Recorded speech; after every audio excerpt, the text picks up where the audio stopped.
Bismillahirrahmanirrahim. Assalamualaikum warahmatullahi wabarakatuh.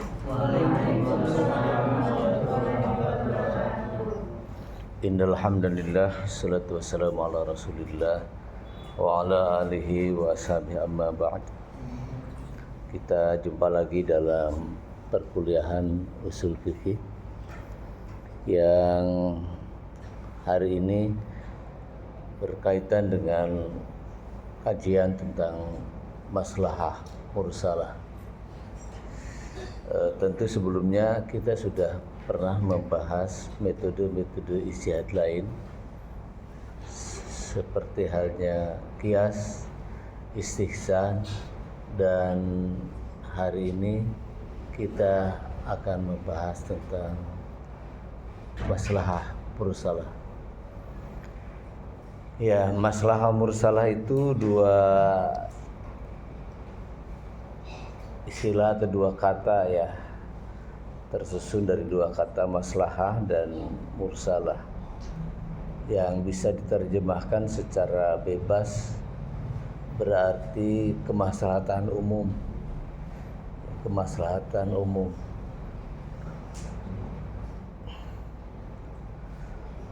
Metode ini digunakan ketika isyarat nas tidak nampak atau tidak ada dalil yang eksplisit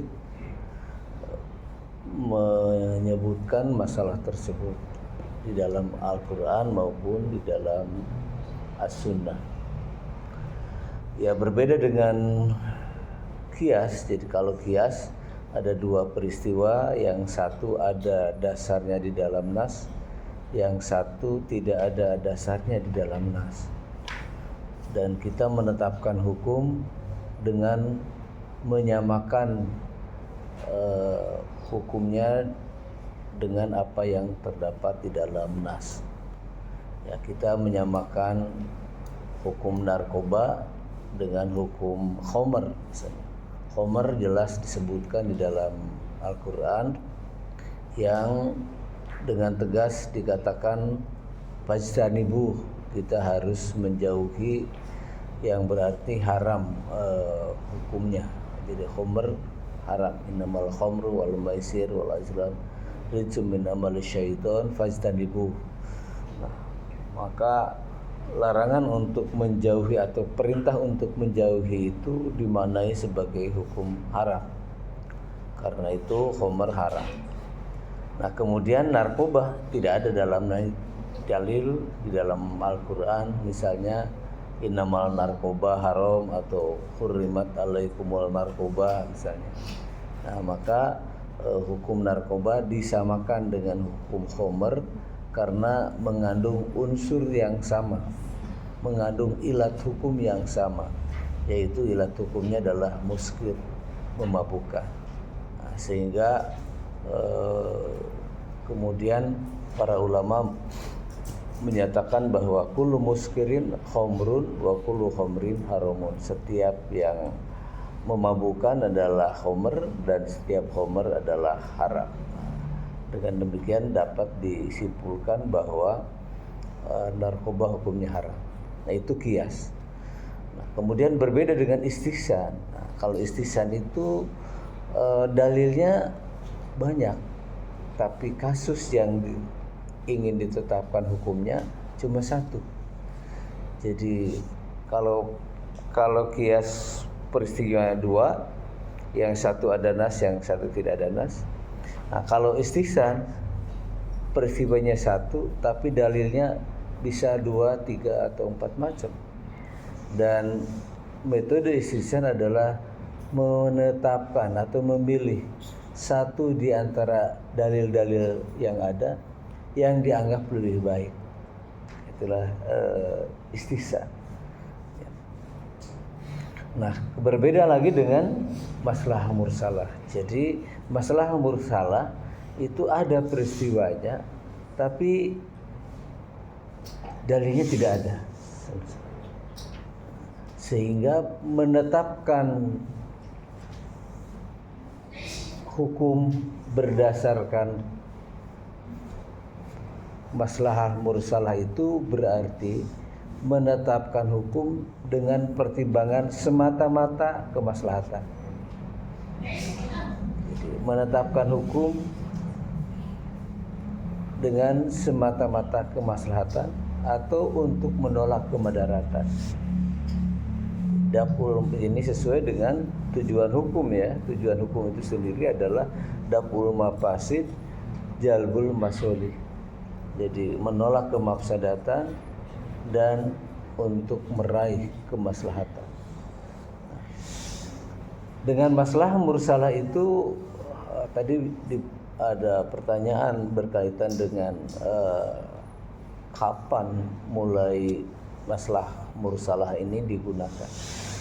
Ya, di dalam sejarah cukup panjang sejarah masalah mursalah itu, yaitu antara lain adalah ketika Khalifah Abu Bakar menunjuk penggantinya Umar bin Khattab untuk mencegah kemadaratan, kekosongan pemerintahan, dan untuk mencegah kemungkinan terjadinya keributan dalam memilih pemimpin pengganti Abu Bakar. Atas dasar itulah maka kemudian Abu Bakar memilih Umar sebagai penggantinya. Itu adalah pertimbangan maslahah mursal. Termasuk juga dalam sejarah pengumpulan Al-Quran. Sebenarnya tidak ada dalil yang secara eksplisit kita untuk untuk para sahabat harus mengumpulkan atau tidak mengumpulkan Al-Quran. Dan karena itu Abu Bakar sempat menolak usulan pengumpulan Al-Quran tersebut dengan dasar tidak ada dalil, tidak ada perintah dari Rasul untuk mengumpulkannya. Tetapi kemudian Umar mempertimbangkan kemaslahatan sehubungan dengan banyak sahabat yang gugur dalam berbagai pertempuran. Para penghafal Al-Quran banyak yang meninggal. Dan Umar mengajukan seandainya kita tidak segera mengumpulkan Al-Quran tersebut, maka dikhawatirkan Al-Quran itu hilang bersama dengan meninggalnya para hufad, para penghafal Al-Quran tersebut. Maka akhirnya setujulah Abu Bakar untuk menjadikan pertimbangan kemaslahatan sebagai dasar untuk mengumpulkan Al-Quran dan mengumpulkan Al-Quran. Demikian juga yang dilakukan oleh Utsman bin Affan pada saat itu. Pertimbangannya semata-mata karena kekhawatiran kalau Al-Quran bisa hilang disebabkan karena para penghafalnya meninggal dunia. Contoh aktual yang diambil oleh para ulama mengenai masalah mursalah ini adalah saat kita ditimpa musibah Covid. Seharusnya laki-laki itu sholat wajibnya harus di masjid. Seperti alhamdulillah di masjid ini bukan hanya maghrib, isya atau subuh yang penuh. Setiap waktu di masjid ini jamaah banyak. Kalau saya terlambat sudah qomat belum datang, maka saya harus sholat di emper sini, udah nggak bisa masuk karena penuh. Nah, tetapi pada masa Covid dilarang ya distancing, social distancing, berkerumun begitu rupa karena dikhawatirkan akan terjadi penularan Covid. Nah, maka bukan hanya sholatnya yang dibuat renggang, tapi bahkan sholat Jumat dan sholat berjamaah pun ditiadakan. Ya, memang itu kontroversial. Jadi di masjid ini tarawih itu ada 2 sesi. sesi jarak. Jadi kalau yang ba'da isya sholatnya tadi berjarak gitu ya. Nah, tapi sesi kedua jam 9, jam 10 itu padat. Ya, karena padat dan lurusnya shaf dalam sholat itu dianjurkan atau sangat diperintahkan oleh Nabi sebagai kesempurnaan sholat. Kesempurnaan sholat itu terletak pada barisannya yang lurus dan padat. Nah, tetapi itu semua dilarang di saat terjadi COVID karena dikhawatirkan akan menimbulkan, bahkan sampai para ulama atau majelis ulama melarang sholat Jumat, bahkan sholat Id ya. Jadi tahun 2019 akhir ya, 2020 2021 itu terjadi larangan Jumat dan larangan sholat Id itu semata-mata atas dasar maslahah mursalah. Tadi dikatakan bahwa maslahah mursalah itu ada tingkatan-tingkatan. Ada tingkatan daruriyat, tingkatan hajiat, dan tingkatan tahsiniyat. Nah, yang saya contohkan dalam soal COVID itu berarti tingkatannya pada tingkat daruriyat. Ya, jadi daruriyat itu persoalan yang boleh atau tidak boleh dilakukan ketika menyangkut hajat hidup orang banyak dan ketika menyangkut persoalan kehidupan. Nah, persoalan kehidupan itu berkaitan dengan hifduddin, hifdun nasl, hifdul akal, hifdul nasl, dan hifdul mal. Jadi berkaitan dengan agama, dengan akal, dengan jiwa, dengan kehormatan atau keturunan, dan berkaitan dengan harta. Jadi kalau seseorang, nasib seseorang harus dilindungi ketika terancam. Jadi tadi misalnya hifdun nafsi, memelihara jiwa. Jadi jiwa itu harus dilindungi. Bukan saja ketika manusia itu hidup sudah sempurna seperti ya Anda semua gitu. Bahkan sampai ketika manusia itu masih dalam bentuk janin gitu. Jadi seorang dokter harus menyelamatkan ibu dan anak ya, ketika memang mungkin untuk bisa dilakukan. Karena apa? Karena anak ini harus dilindungi ya. Jadi bukan hanya ibunya tapi juga anaknya. Jadi kalau mungkin harus diselamatkan dua-duanya. Nah, terus bagaimana kalau secara medis kalau kita mempertahankan ibu maka akan meninggal anak, dan ketika mempertahankan anak akan meninggal ibu. Itulah yang disebut dengan simalakamah. Dalam keadaan seperti itu maka kita harus memilih satu di antara dua madarat yang paling ringan. Istilahnya al-akhdhu bi akhafid daruraini. Jadi kita harus memilih satu di antara dua madarat yang paling ringan.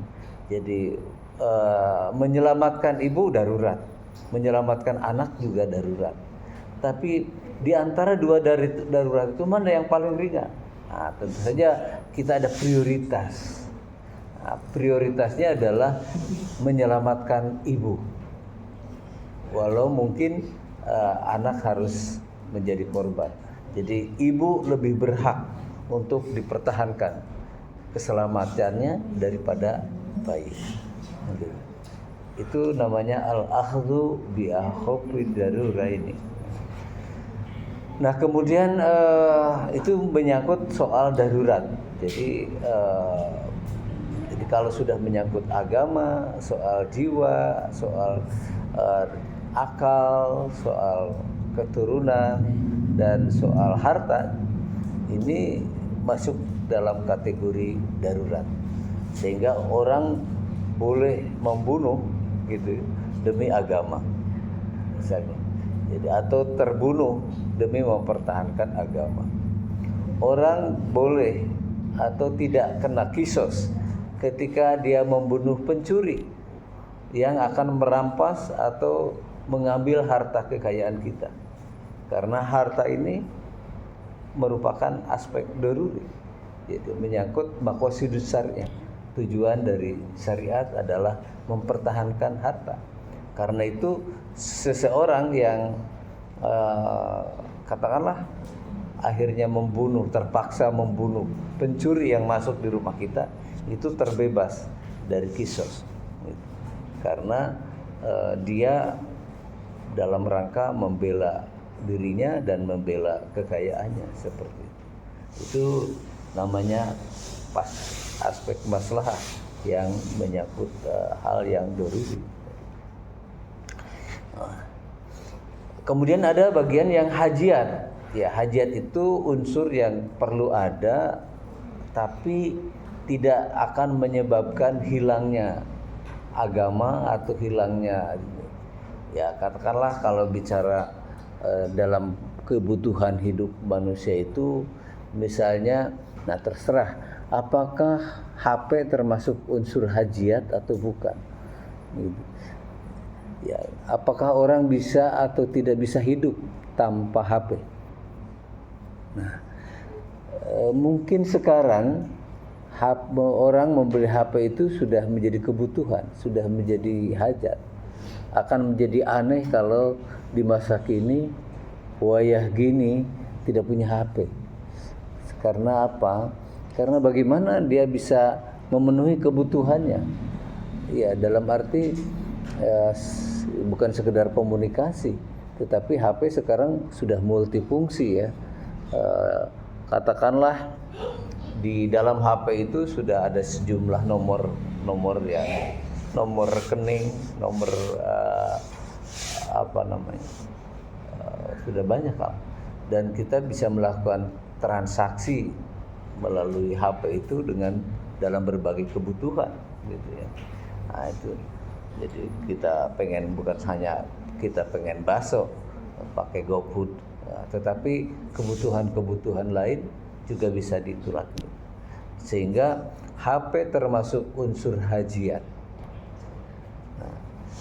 Kemudian, cuma kalau apakah harus Samsung, apa harus iPhone? Nah, ini termasuk tahsiniyat. Sudah menyangkut soal gaya hidup. Jadi tahsiniyat itu yang merupakan gaya. Ya, itu kalau kita sebut dalam konteks kebutuhan sehari-hari. Nah, kalau dalam ibadah ada juga tahsiniyat. Tahsiniyat itu ya katakanlah kalau Anda wudu dengan 3 kali itu adalah tahsiniyat. Sebab Anda wudu 1 kali aja sudah cukup. Jadi 1 kali basuh wajah, 1 kali basuh tangan, gitu, itu sudah cukup, sah. Tetapi tahsiniyatnya, kalau Anda ingin bergaya-gaya, dan dalam tanda petik bergaya artinya ingin memuaskan kesempurnaan melakukan ibadah itu, maka wudu dengan 3 kali itu adalah aspek tahsiniyat dalam hal ibadah. Ya, termasuk melakukan hal-hal yang sunnah itu adalah aspek tahsiniyat. Anda sudah cukup dengan sholat fardu, kewajiban Anda sudah selesai kalau Anda melakukan sholat fardu, gitu ya. Tetapi kalau Anda ingin sempurna, ya sebab belum tentu sholat fardu kita dilakukan dengan khusyuk sesuai dengan kaidah-kaidah syariahnya, nah maka dimungkinkan ada kekurangan dari sholat-sholat fardu itu. Nah maka sholat-sholat sunat itu berfungsi sebagai penambal kekurangan sholat fardu. Dan kalau Anda rajin melakukan sholat sunat, insya Allah sholat fardu akan aman. Tapi kalau Anda kurang rajin melakukan sholat sunat, maka sholat fardu pun sebentar lagi akan Anda tinggalkan juga. Perlahan tapi pasti bahwa sholat sunat itu berfungsi untuk membackup agar sholat fardu tidak ditinggalkan, dan sekaligus berfungsi sebagai penambal dari kewajiban itu sendiri. Nah, itulah aspek tahsin niat dalam soal ibadah. Dalam muamalah misalnya ada orang assalamualaikum, mengucapkan salam kepada kita. Kalau kewajiban sekedar kewajiban, maka Anda sudah cukup dengan menjawab waalaikumsalam. Tapi kalau Anda ingin berbuat ihsan, maka Anda sempurnakan jawaban itu dengan waalaikumsalam warahmatullahi wabarakatuh. Itulah ihsan, itulah tahsiniyat dalam kemaslahatan. Memang ada catatan lain yang harus dipegang dalam konteks maslahah mursalah itu ya. Jadi kemaslahatan itu harus nyata, tidak bisa perkiraan semata-mata, harus berdasarkan kajian yang mendalam. Bahwa misalnya seperti dalam keadaan COVID itu, bahwa kalau kita lakukan sholat berjamaah dan bergerombol demikian rupa, maka secara teoretik dipastikan gitu, atau dimungkinkan akan terjadi penularan COVID. Jadi kemaslahatan itu harus nyata. Jadi bahwa dengan cara yang demikian itu bisa dicegah, bisa ditangkal penyebaran COVID secara nyata. Dan kemudian kemaslahatan itu sendiri harus bersifat umum, bukan bersifat individual. Jadi dilakukan hal yang demikian itu demi kemaslahatan orang banyak. Nah, itu persyaratan dari maslahah mursalah. Dan tentu saja masalah ini juga tidak boleh bertentangan dengan syariat yang jelas-jelas qat'i misalnya, begitu. Nah, karena syariat atau ketentuan yang menghalalkan yang haram atau mengharamkan yang halal itu adalah maslahah yang mulgo, masalah yang. Nah, jadi tidak boleh demikian. Itu ada catatan-catatan berkaitan dengan maslahah mursalah itu. Gitu. Oke, silakan barangkali ada pertanyaan.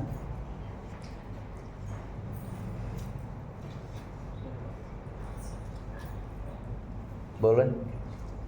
Silakan, siapa?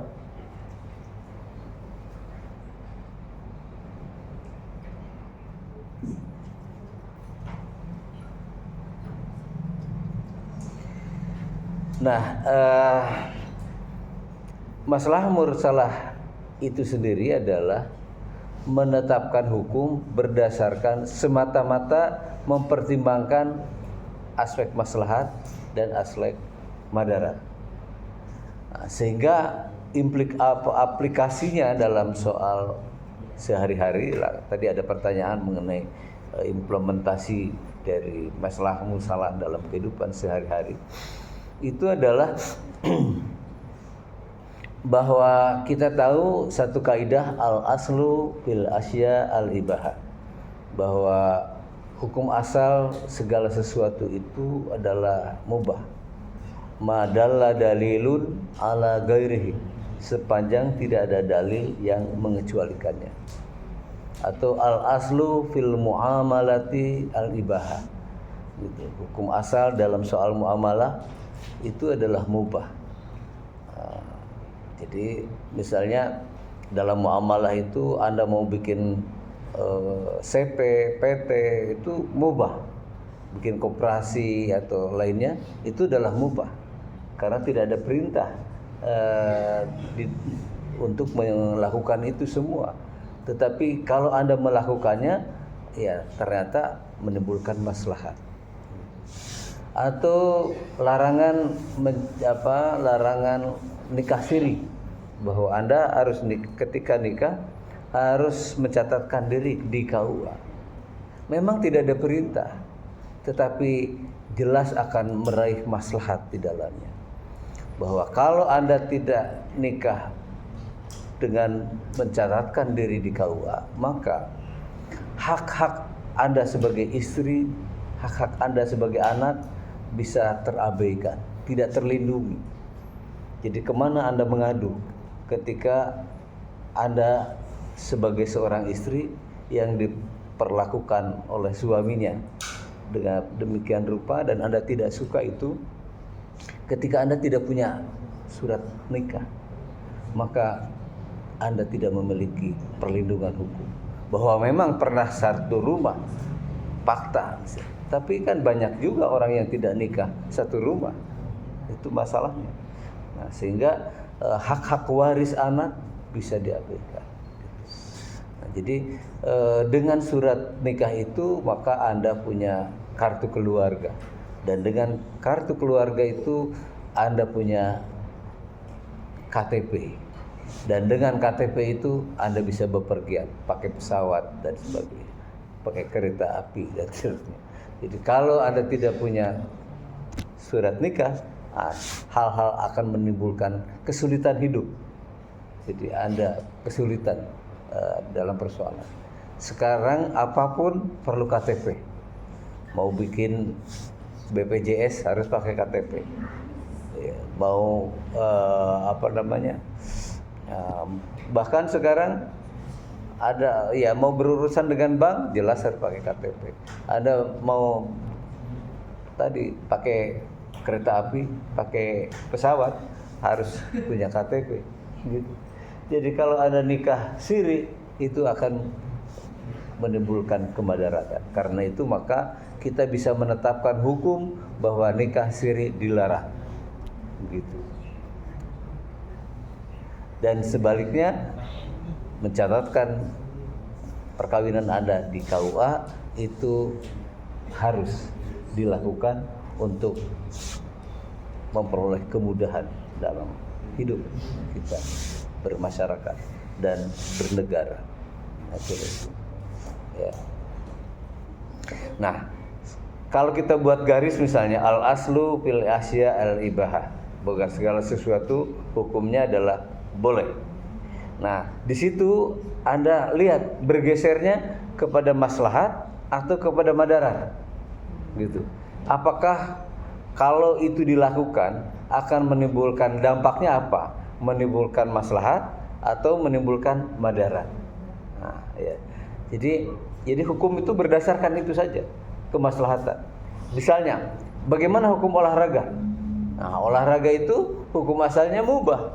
Anda mau olahraga atau tidak akan menyebabkan Anda masuk surga atau neraka. Pokoknya netral. Tetapi para ahli sepakat bahwa olahraga itu berdampak positif pada kehidupan. Nah, kalau begitu maka olahraga hukumnya sunnah, gitu. Karena ada nilai manfaat dari olahraga itu untuk kesehatan. Bahkan kalau dengan tidak olahraga akan menimbulkan madarat, akan menimbulkan kemadaratan atau bahkan kematian. Ya, misalnya seseorang yang sudah dioperasi bypass jantung misalnya, dia harus mengikuti treatment olahraga tertentu yang apabila tidak dilakukan akan anfal misalnya. Nah, maka olahraga bagi yang bersangkutan itu hukumnya wajib.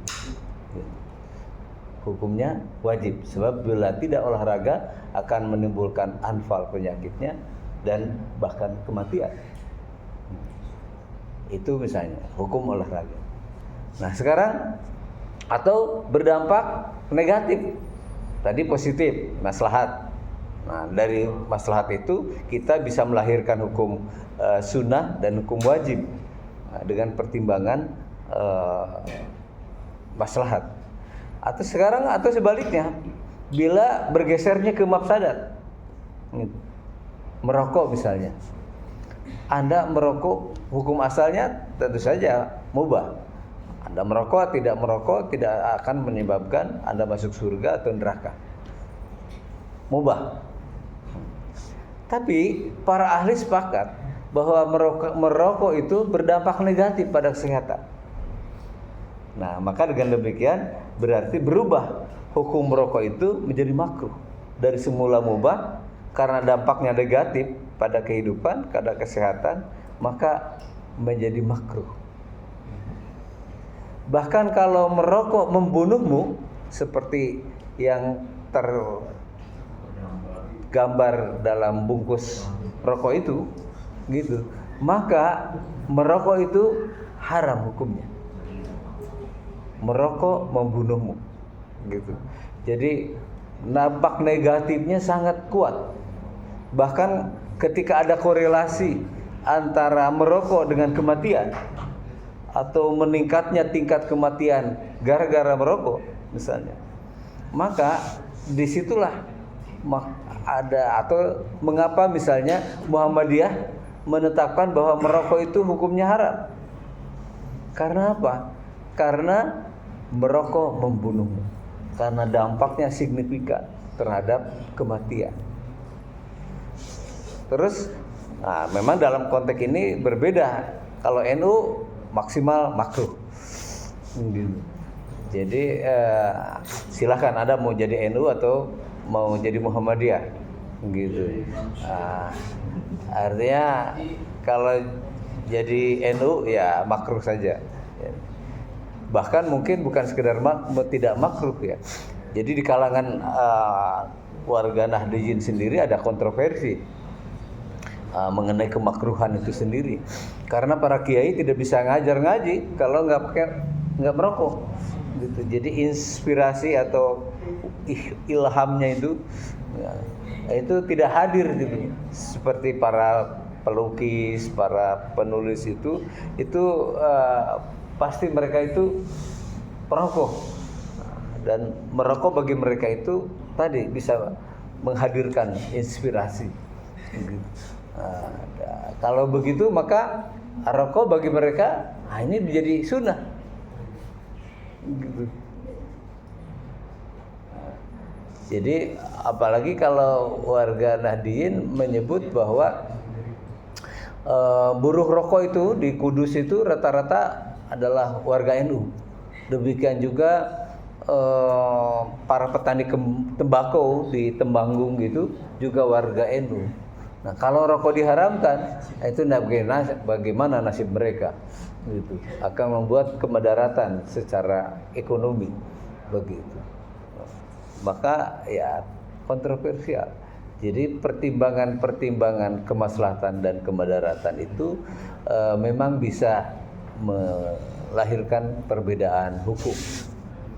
Dulu misalnya Majelis Ulama pernah mengharamkan Ajinomoto. Ya. Bukan ada unsur pada Ajinomoto itu yang menyebabkan haram, tapi ada satu enzim yang digunakan sebagai media untuk memproduk Ajinomoto itu dari sesuatu yang tidak halal. Nah, maka Majelis Ulama dengan Daf'ul Mafasid Jalbul Masolih untuk menjaga umat Islam agar tidak terjerembab pada keharaman gitu. Maka walau baru berupa enzim atau hanya menjadi media, maka Ajinomoto diharamkan gitu. Untuk mencegah kemudaratan yang lebih besar gitu. Nah, tetapi Gus Dur menghalalkannya. Jadi ada pertimbangan kemaslahatan bisa berbeda antara tadi yang dilakukan atau yang diambil sebagai dasar pertimbangan majelis ulama ya, untuk meraih kemaslahatan dan menolak kemudaratan dengan mengharamkan Ajinomoto itu, dan sementara Gus Dur membolehkan Ajinomoto dengan pertimbangan bahwa pada saat itu adalah masa krisis moneter ya, yang untuk recovery ekonomi bangsa ini perlu menghadirkan para investor. Nah, salah satu investor itu adalah Ajinomoto. Kemudian Gus Dur khawatir kalau Ajinomoto diharamkan, maka Ajinomoto akan hengkang dari tanah air dan akan menyebabkan krisis ekonomi tidak sembuh, tidak kunjung baik. Nah, jadi sama-sama pertimbangan untuk kemaslahatan umat, baik yang dilakukan oleh majelis ulama maupun yang dilakukan oleh Gus Dur, gitu. Kemaslahatan. Jadi memang akan ada terjadi perbedaan-perbedaan di dalam melihat kemaslahatan itu, karena apa yang dulu maslahat hari ini tidak maslahat. Apa yang maslahat di satu tempat bisa tidak maslahat di tempat yang lain, gitu. Jadi itulah dalam fikih itu perbedaan pendapat atau perbedaan hukum itu merupakan sesuatu yang niscaya. Nah, jadi merupakan satu yang sudah seharusnya. Jadi karena itu Anda jangan alergi dengan perbedaan pendapat, gitu. Karena habitat fikih itu memang berbeda-beda pendapatnya, gitu. Banyak faktor yang mengharuskan perbedaan itu terjadi. Jadi kalau Anda sebelum kuliah usul fikih cenderung menganggap aneh kalau ada hukum Islam beda-beda. Kok aneh ya, hukum Islam macam-macam. Kata yang satu haram, kata yang satu tidak haram, kata yang satu batal, kata yang satu tidak batal misalnya. Gitu. Cenderung merasa aneh dengan itu. Tapi seharusnya setelah Anda kuliah usul fikih, Anda harus berubah paradigma itu, bahwa yang aneh itu bukan ketika hukum Islam macam-macam, tetapi justru ketika hukum Islam cuma satu macam. Aneh kok hukum Islam satu macam, padahal dalilnya ada 2-3 macam, gitu. Nah, kalau kan hukum itu tergantung pada dalilnya. Nah, kalau dalilnya ada 2-3 macam, ya hukumnya pun harus ada 2-3 macam. Aneh kalau dalilnya ada 2-3 macam, tapi hukumnya cuma satu macam, gitu. Nah, jadi inilah mungkin perbedaan yang signifikan dari cara pandang Anda tentang hukum Islam ketika sebelum belajar usul fikih dan sesudah belajar usul fikih, gitu ya. Nah, karena dengan usul fikih ini akan digali setiap hukum, bagaimana proses melahirkan hukum itu, dari sumbernya apa dan pertimbangan apa yang diambil saat melakukan ijtihad. Karena itu dalam usul fikih kita diajarkan dengan sumber hukum Islam dan metode-metode ijtihad yang ternyata bisa berdampak pada perubahan dan perbedaan hukum Islam karena perbedaan dalil dan atau karena perbedaan usul fikih. Jadi beda usul fikihnya, beda hukumnya. Itulah yang terjadi pada perbedaan madhab. Nah, itu juga karena metode ijtihadnya berbeda, maka madhabnya menjadi berbeda. Atau madhabnya berbeda karena perbedaan metode ijtihadnya, termasuk juga perbedaan dalil yang digunakan di dalam ijtihadnya itu. Saya kira. Oke. Ada lagi pertanyaan lain?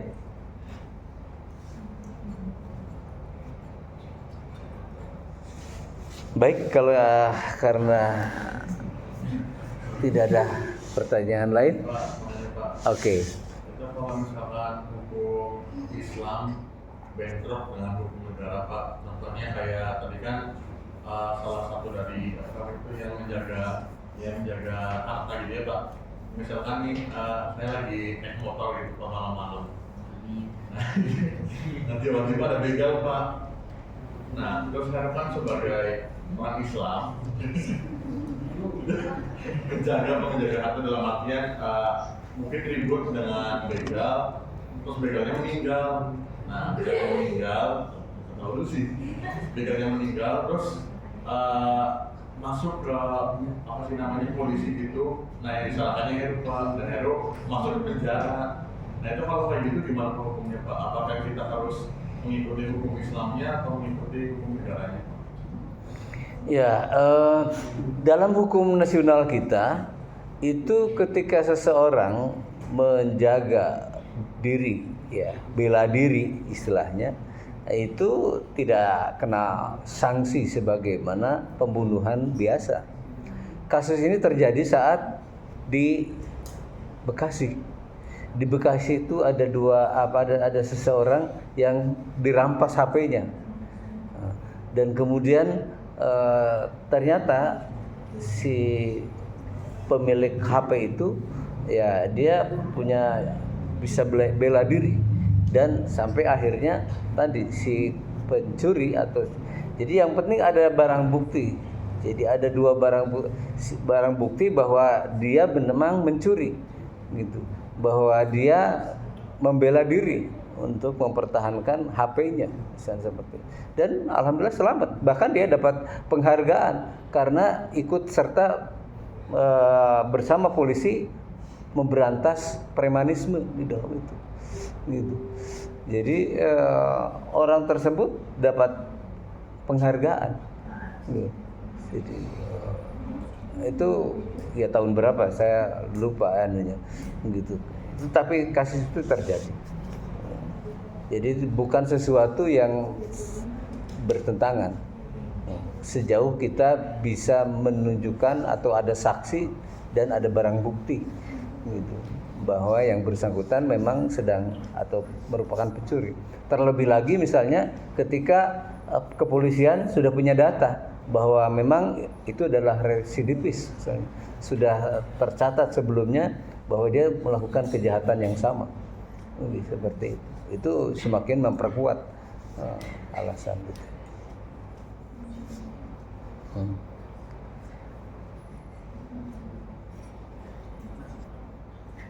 Oke, ada lagi?